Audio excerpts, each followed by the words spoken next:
केदारनाथ रे बड़ अघटन मझी आकाश रे क्राश हैला हेलिकॉप्टर दुर्घटना रे 7 यात्री मृत्यु कुहा जाउची जे हेलिकॉप्टर रे पायलट को समेत मोट 7 जन यात्री थिले। एही दुर्घटना रे मृत्यु संख्या बढ़ी पारे बोली अनुमान करा जाउची। मिलिथिबा सूचना अनुसार आयर्न कंपनी रो हेलिकॉप्टर क्राश होईची। एही दुर्घटना गौरीकुंड एवं त्रिजु गिरनारायण मध्य रे घटिची। तेबे पाग खराब थिबारु एमिति अघटन घटिथिबा कहा जाउछि। देहरादून रु केदारनाथ अभिमुखे जाउथुबा हेलिकॉप्टर टी गौरीकुंड निकटवर्ती अंचल रे क्राश होईछि।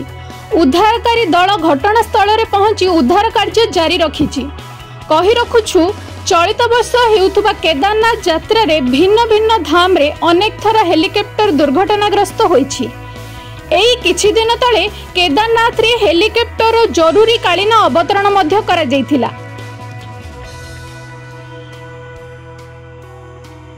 चारिधाम यात्रा आरंभ रे एक हेलिकॉप्टर दुर्घटनाग्रस्त होइथिला जेउथिरे अनेक लोकंक मृत्यु होइथिला।